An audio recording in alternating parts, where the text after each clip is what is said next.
So coming up, another helping from two of rock and roll's greatest storytellers. Great interview here. They'd already had a couple of hits when they released a monster record in the early 70s that included 2 number-1 hits and a top 5. The guitarist wrote a Dear John letter to his girlfriend, and he decided it might work as a song. So he put one of the most recognizable guitar licks to it that he admits he lifted from another band of the time. Story of a 70s rock standard told by 2 legends is coming up next on Professor of Rock. Hey music junkies, Professor of Rock, always here to celebrate the greatest artists and the greatest songs of all time.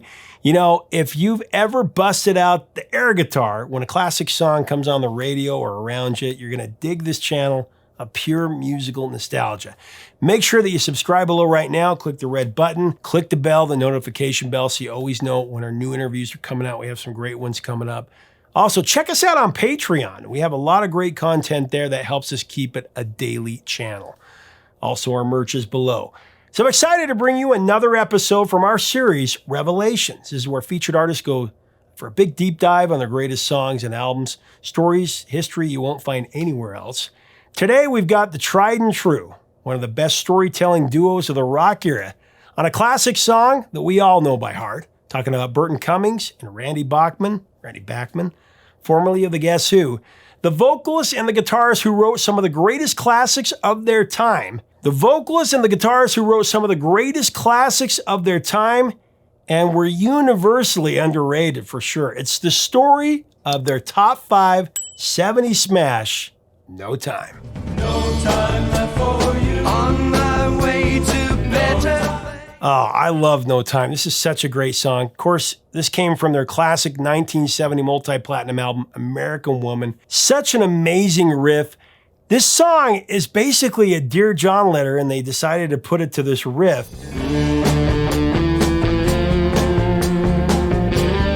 Also, we get the story of how an unplanned jam session that the band was riffing on to pass the time in between songs at their live show became the impetus for the classic record. There's also a great story from Randy about his meeting with Destiny when he was just a boy. He met a trailblazer, a true trailblazer, a legend, and how that had an impact on him as a guitarist. Always entertaining with these guys. Let's get into this. As we go into the interview, I want to thank our sponsor, Zenni Eyewear. You know, I become a bit of an eyewear aficionado because of Zenni. I have like 15 pairs of these things. Different looks, different colors, and you could do the same thing without breaking the bank. Click on the info button right here, get your perfect look. You can actually get a very fashionable quality eyewear at a low price, up to 80% off regular retail prices. Get Zenni today right up here. Let's talk about No Time. That's actually my favorite Guess Who song of all time. Incredible song. Like you said, that beginning, when it comes in, the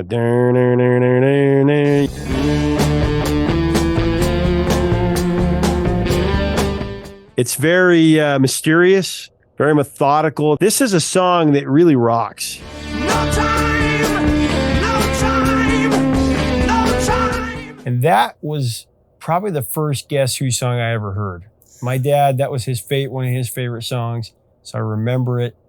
And I always thought that it was Buffalo Springfield when I first heard it, because he'd played, this is harmonies, you know, those harmonies and were the very guitars reminiscent. too. Yeah. I think the guitars were kind of Springfieldish. Tell me about that, because there was 2 versions, 2 recordings of the song. That's because we wanted to rock. That's what we wanted to do. That's what you did in Winnipeg. When you grew up there, that's what Neil Young did with Buffalo Springfield. When the Buffalo Springfield second album came out, Neil brought it back to Winnipeg. He showed me on the back. My name was in there as a dedication with a bunch of other names. It's like being on the cover of Sgt. Pepper, for Pete's sake. I'm on the back right of Buffalo Springfield. And I love that album, and I love Stephen Stills. So you take Rock and Roll Woman by Stephen Stills and Hung Upside Down. Play those.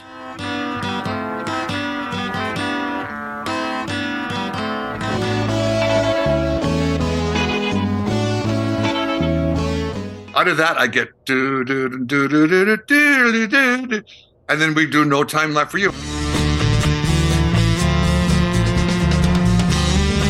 We took lyrics that we had got on the road, because there's the word in there about killing floor. We didn't know what that meant in Canada. But when you're in San Francisco and you hear guys talking, and it's late 60s, and they're being drafted to go to Vietnam, you know what the killing floor is. It's the jungle in Vietnam, right? And so we put that in the song.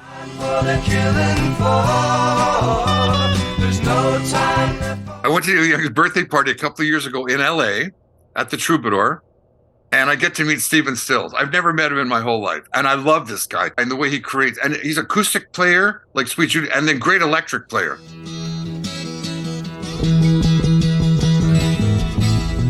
So I meet him and I say, man, it's so great to meet you after all this time. Congratulations on a great life in music. You have no idea how many things I've stolen from you. And he looks at me in the eye and he says, yes, I have. And basically my riff from No Time, if you listen to Hung Upside Down and Rock and Roll Woman, Burton and I fashioned it after that. So when we went to do our second album, we did our first album at Phil Ramone's studio in New York City. These arms. The first album has this wonderful sound, the room sound. When you listen to these eyes, One's in Your Garden, any of those songs, they have a wonderful sound.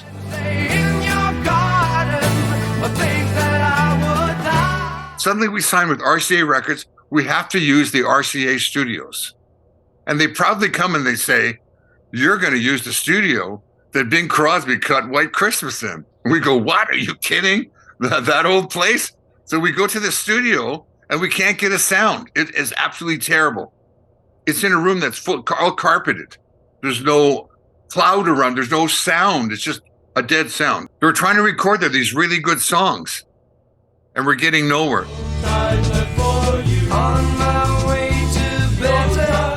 So Jack said, that song is good enough. Let's cut it again.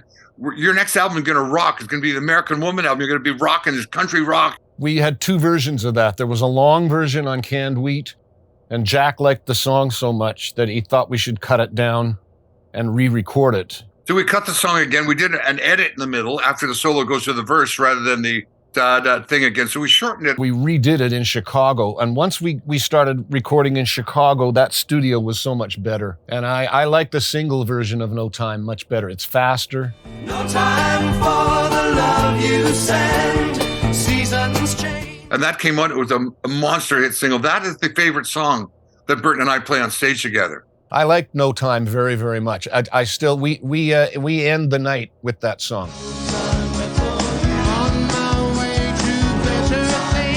Because I taught him to play rhythm guitar, because I played it all on the record, right? I taught him a few chords. He puts on the guitar and he proudly plays No Time on it. And that's the original sound of my Herzog. That's the American Woman 1959 Les Paul guitar sound. Well, you've referred to it as a Dear John. Yeah. Tell me about that. Where did that come from? It's hard to know where everything comes from because, and if Burton told you the stories of how these songs were written, they would be different than mine. So when there's an accident at an intersection and the police interview 6 people, they get 6 different stories of who was speeding, who went through the red light, who got killed, who was drunk, who was driving impaired. So you get different stories. So what Burton brings to a song is totally different than what I bring to a song. So I might be happy one day, he might be sad. I might be fighting with my wife or my mother or my father, and he might be happy. So you bring different things to the thing. So somebody might bring a heartbreak, like a Dear John, I'm never going to see you. No, I have no time left for you. I've got no time for these, no time for my watch and chain. I'm going to get a wristwatch. Watch and chain, you have to go like this and look at the watch.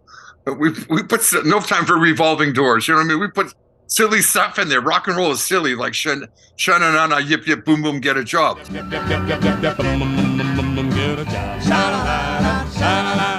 You can put some nonsensical stuff from doo-wop into songs. So we put little lyric cliche, almost like John Lennon put in, he shoot Coca-Cola, he chews you eyeballs.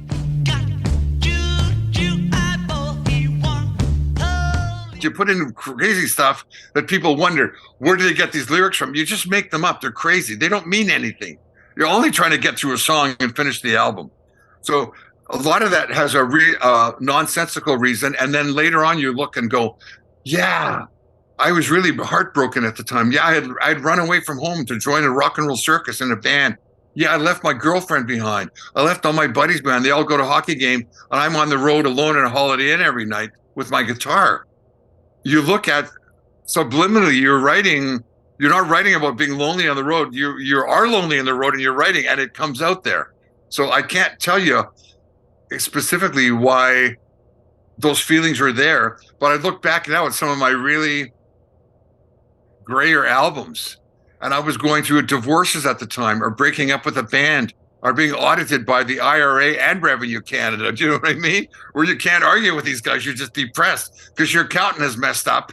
You don't mess up on your income tax. You're out playing on the road. It's up to them to pay your taxes and all this stuff. And when they don't, and they steal your money, and then they move to Italy or some island somewhere in the Caribbean, you're stuck paying the bills. So all these things happen to us. Where did the lyric come from? Do you remember? Was it A relationship being over, time to move on my way to better things. Basically, that sums the whole song up. On my way to better things, you know, with the future so bright, I gotta wear shades. I liked the song right from the beginning, and Randy showed me that riff. He had that riff, and he also had the idea for No Time Left for You, and that was about it.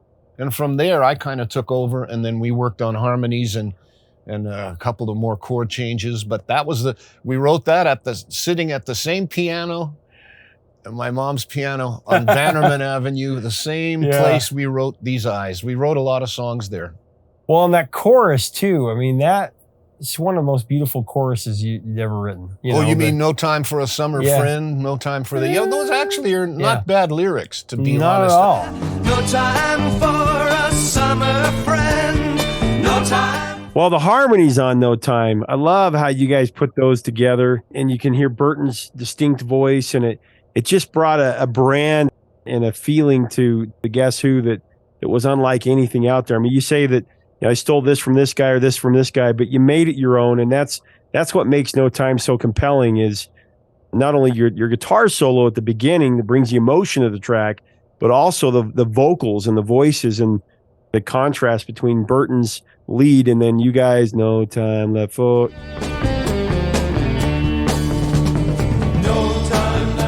I'm telling you, listen to Hung Upside Down or Rock and Roll Woman on Buffalo Springfield.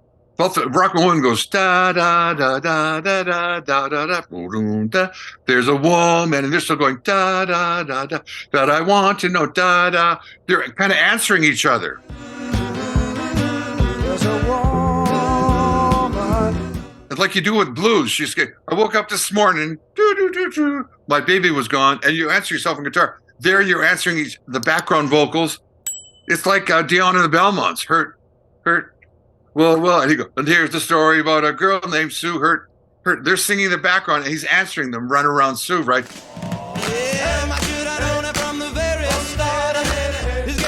We took influences from everywhere and jammed it into our music. We didn't know what to do. When you don't know what to do, you kind of do a little bit of everything and hope something works.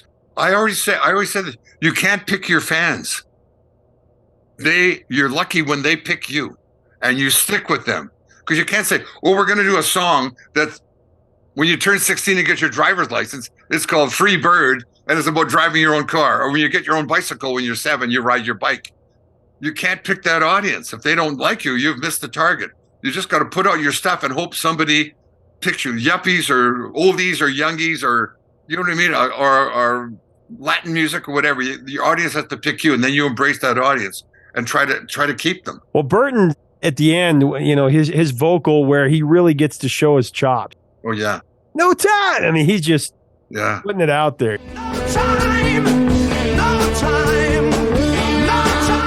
I've said this before, but Burton Cummings is one of the most underappreciated, underrated vocalists in the history of the rock and roll era. I agree. If you look at the whole Guess Who catalog, it has everything in it. It's like a Beatles catalog. There's a beautiful ballad. There's a tongue-in-cheek song. There's a rock and roll. There's a screamer. There's acid rock. There's blues. There's absolutely everything. And his voice embellishes and encompasses every single song. And I don't think he ever sang in his life sharp or flat. When you're a little kid and you're 5 and you're studying piano, you learn the notes in your head. You hit them right on. And I don't think he ever had pitch correction in his life. And because we did a television show for 2 years, in a weekly show in Canada for 2 years, which had terrible sound. It was television. There wasn't. So he learned to double his voice which made it thicker and better. I learned to double my guitar. So when you listen to No Time, you don't know it. This is not a mechanical double. He physically is singing. No time for a summer. I doubled my guitar line in Laughing an American Woman. It's two guitars playing one part. American woman. And it sounds fat because a little bit off and it sounds fatter. It's way before anyone invented a chorus. You just doubled your part. But we were very good at doubling our voice, and that's part of the sound of the Guess Who on album 1, 2, and 3 was we doubled the stuff. I go alone now. When you hear the Boston album, I heard this rumor that Tom Scholz doubled every instrument on the Boston album. So when you play the left side, it's exactly right the right side, and it's not done with the machine. The drums are playing the same thing on the left. The lead guitar, so it's a giant stereo of mono. And that's why Boston still sounds, we play Boston today on the radio. The 12-string guitar and Steve Marianne Walk Away, More Than a Feeling.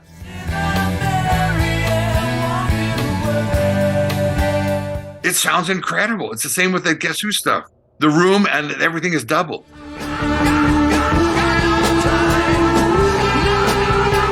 Every time I hear the Law and Order song, I always think It's very close. It is very close. Randy and I talked about that one time. I said, boy, we were almost in the money there. Because that's on about 100 times a day. You know? I know.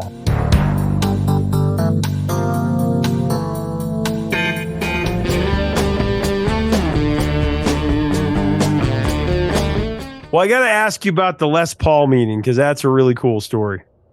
Yes, way back. I was about 15 or 16.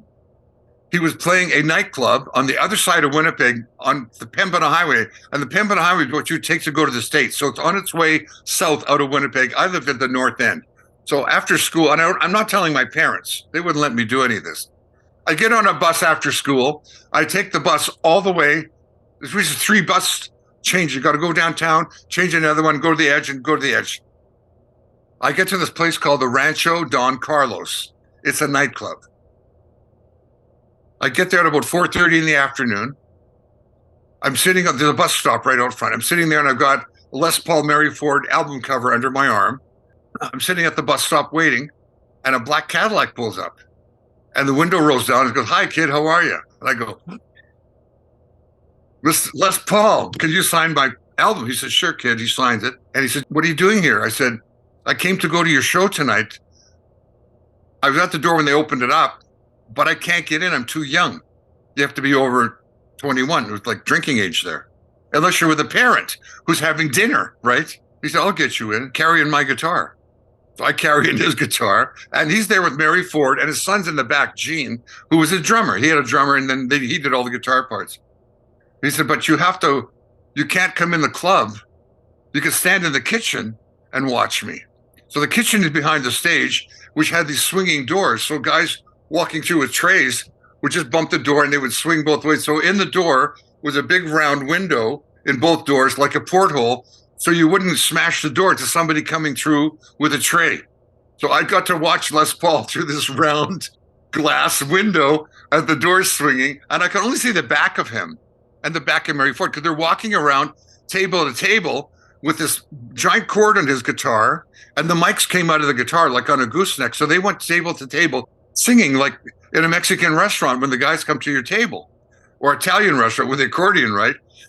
So I saw the back of him for the whole show.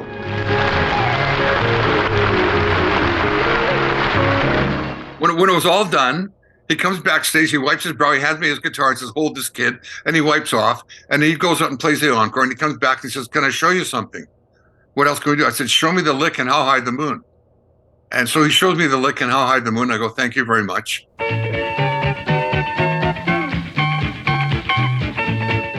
And that's that. Fast forward a zillion years, I'm opening for Van Halen on the 5150 tour when Sammy joined. We're playing the Nassau Coliseum outside of New York. Who shows up but Les Paul? And he comes to see Eddie and Sammy, and he comes up to me. I'm sitting in the dressing room, and he goes, "Do I know you?" And I go, "The Rancho Don Carlos." And he said, "Play the lick. Get him a guitar. Play the lick, kid." So I get it. I play "Out Somewhere There's Music." How near, how far. I'm playing all that lick. He goes, "You still remember the lick?" Somewhere there's music. come to my club. He's playing at the Iridium Club. So I go down to the club the next Monday. And he said, there's a famous guy in the audience. I'm wondering, who is this famous guy? I'm looking around. It's me. He calls me up to play How High the Moon with him. And then he says, okay, kid, let's do one of yours. And I do Taking Care of Business. And he's playing guitar. Taking care of business every day. Taking care of business. And that was it. That was like back in the 90s. And my road manager just bought the first digital camera. You know, you're in New York, you go to the Times Square, there's all these places selling cameras and everything. So I have this on tape with me and Les Paul playing Taking Care of Business. Then listen, I go to Neil Young's birthday party a couple of years ago in LA, and Neil comes up to me and he says, I've heard your Les Paul story, but what you don't know is I was sitting at a table in front of the stage with my mother, who took me in because she was an adult, and we had dinner. And I saw Les Paul's fingers, and all you saw was his ass. That's great. Yeah. So how crazy is it that Burton Cummings, who is one of the greatest rock singers ever, and Randy Bachman, who is the only rocker besides Paul McCartney to have a #1 hit with 2 different bands, are not in the Rock and Roll Hall of Fame? Word on the street is that the man behind the Rock Hall's scheme hates the Guess Who and Bachman Turner Overdrive, along with Grand Funk Railroad and Motley Crue and Phil Collins. And none of those guys will ever be let in because of this guy. It's just insane. Anyway, make sure to leave us a comment about this amazing song. I love this riff. I love the fact that they were trying to cop Buffalo Springfield on this one. Such a great song. What do you think about this song? What are your memories of it? What are your memories of the album American Woman? But let's have a great discussion below. If you like our content, we'd love to have you as a subscriber. Sorry, I'm having a hard time speaking today. Until next time, 3 chords and the truth, my friends. We'll talk to you soon.